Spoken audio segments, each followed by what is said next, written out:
3 kita baca saudaraku. Ya, bagaimana kita mulainya dengan ayat 17 saja. Mari kita lihat. Sebab Tuhan adalah roh, dan di mana ada roh Allah, di situ ada kemerdekaan. Dan kita semua mencerminkan kemuliaan Tuhan dengan muka yang tidak berselubung. Dan karena kemuliaan itu datangnya dari Tuhan yang adalah roh, maka kita diubah menjadi serupa dengan gambarnya dalam kemuliaan yang semakin besar. Inilah perjanjian baru, saudaraku, perjanjian yang jauh lebih baik daripada perjanjian lama. Perjanjian lama, saudaraku, diberikan hukum 10 hukum Taurat. Supaya mereka menjadi, ya, kuduslah, kita katakan. Tapi saudara tahu pada waktu Musa turun, kan begitu mulia dia. Karena dia 40 hari 40 malam ya sama Tuhan. Begitu mulia, tapi bukannya mereka itu menyambut, diselubunginya mukanya, katahan dia. Haleluya. Tetapi sekarang saudaraku, di dalam Yesus, ya, kita terima Roh Kudus, saudaraku. Roh Kudus mengubahkan kita. Di sini dikatakan kita dibebaskan dan kita diubahkan dari kemuliaan kepada kemuliaan yang semakin besar. Betapa dahsyatnya itu, saudaraku, kebaikan Tuhan kepada kita. Kita semua kehilangan kemuliaan Tuhan, diubahkan Tuhan untuk, saya baca kembali, dan kita semua mencerminkan kemuliaan Tuhan dengan muka tidak berselubung. Kita terima apa yang dikasih Tuhan Yesus, firman-Nya dikasih, Roh Kudusnya turun kemuliaannya, tidak terselubungi, tapi kita nyatakan kepada dunia, inilah dia kasih Tuhan, inilah dia kuasa Tuhan, inilah kemuliaan Tuhan, inilah dia Tuhan kita. Haleluya. Dan semakin hari dikatakan datangnya dari Tuhan yang adalah roh, maka semua kita penuh Roh Kudus selalu. Ya, bukan dengan kekuatan kita, tapi oleh roh, maka kita diubah menjadi serupa dengan gambarnya dalam kemuliaan semakin besar. Semakin kita dekat dengan Tuhan, semakin dipermuliakan, semakin kita mulia, dan semakin mencerminkan kemuliaan Tuhan, semakin dilihat dunia ini betapa kemuliaan Tuhan. Dan kalau Yesus ditinggikan, Tuhan ditinggikan, dia akan menarik orang-orang datang kepada Tuhan. Gereja akan bertambah-tambah besar, gereja akan bertambah-tambah. Oh, menerima seperti itu. Haleluya. Jadi inilah yang jadi pada seharusnya kita berubah. Saya kembali aja kepada kejadian. Ya, kenapa kita harus berubah? Karena kita harus kembali kepada kehendak Tuhan. Itu apa Tuhan ciptakan? Ya. Kejadian 1, 26, 27, 28. Berfirmanlah Allah, baiklah kita menjadikan manusia menurut gambar dan rupa kita. Saudara-saudara simak ya. Supaya mereka berkuasa atas ikan-ikan di laut dan burung-burung di udara dan atas ternak dan atas seluruh bumi dan atas segala binatang melata yang merayap di bumi. Maka Allah menciptakan manusia itu menurut gambarnya. Menurut gambar Allah diciptakannya dia, laki-laki dan perempuan diciptakannya mereka. Allah memberkati mereka. Lalu Allah berfirman kepada mereka, beranak cuculah, bertambah banyak, penuhilah bumi, taklukkanlah itu, berkuasa atas ikan-ikan di laut, burung-burung di udara, atas segala binatang merayap di bumi. Amin. Kalau kita lihat ini ada 3 perkara yang sangat jelas. Pertama, kita diciptakan segambar dengan Tuhan, mulia, dan itulah yang harus dipulihkan. Kedua, kita diciptakan harus memenuhi, berkembang biak, punya banyak anak. Ketiga, kita disuruh berkuasa menaklukkan bumi ini. Bukan kita yang taklukkan, kita yang menaklukkannya.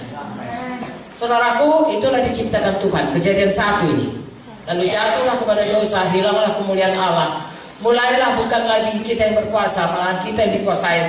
Saudara tahu yang pertama kali ada Kain dan Abel dikuasai oleh setan, dibunuhnya adiknya. Betul? Nah, dan seterusnya. Bahkan kemudian saudaraku kita melihat ceritanya bagaimana mereka beranak pinak, saudaraku, sampai tadi jahat sekali, dan akhirnya Tuhan hancurkan atau basmi bumi ini dengan air bah, sehingga tinggallah Nuh. Sesudah pun Nuh, saudaraku, kemudian berhasillah dia, berdosa pula si Ham, dikutuk pula si Ham. Lalu kemudian diteruskanlah generasi dari keturunan Nuh. Didirikan pula sama Nimrod menara Babel. Ya, pecahlah seluruh bangsa dengan segala bahasa. Lalu kemudian dari semua manusia yang sudah begitu tidak bersungguh-sungguh hati, bukannya dia menaklukkan tapi yang ditaklukkan oleh dosa. Ya, akhirnya saudaraku, Tuhan memilih satu bangsa dari Abraham. Tuhan nggak pernah saudaraku mundur daripada ya rencananya mau menciptakan manusia yang mulia, yang berkuasa, dan yang memenuhi bumi. Sesudah kita diselamatkan, untuk itulah maka kita tetap tinggal di bumi ini. Itu dipulihkan Tuhan dalam hal itu. Jadi mata kita menatap ke depan, jangan the gadget saja. Bukan saya larang saudara gadget, maksud saya jangan terlalu dekat, hanya melihat apa yang dilihat oleh panca indera ini. Hari ini aku mau jual, hari ini aku mau, hanya untuk apa-apa keperluan di dunia ini. Ada masa depan di mana Tuhan mau memulihkan apa rencananya semua. Saudara dosa, saudara harus berubah. Itu sebabnya sesudah kita selamat, Tuhan katakan barui pikiran. So, masih ada manusia lama kita. Kalau kita saudaraku begitu selamat, nggak langsung hilang itu pembohong, roh najis, ya, roh yang mau marah, ya, roh yang mau bohong, fitnah, itu nggak hilang begitu saja. Maka Tuhan katakan harus dibaharui pikiranmu.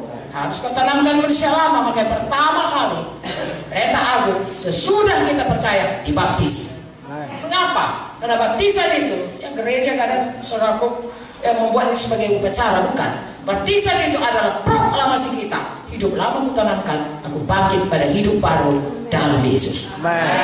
Baru bisa dipulangkan Tuhan kembali, dipulihkan Tuhan kita menjadi segambar dengan Dia. Karena kita hidup baru dalam Tuhan. Nah, itulah yang harusnya jadi kepada manusia ini, kepada kita. Makanya sesudah kita selamat, saya dan saudara memastikan harus berubah. Saya itu kan peraturan GKI, itu kehendak Tuhan. Mulai dari Kejadian sampai kepada Wahyu.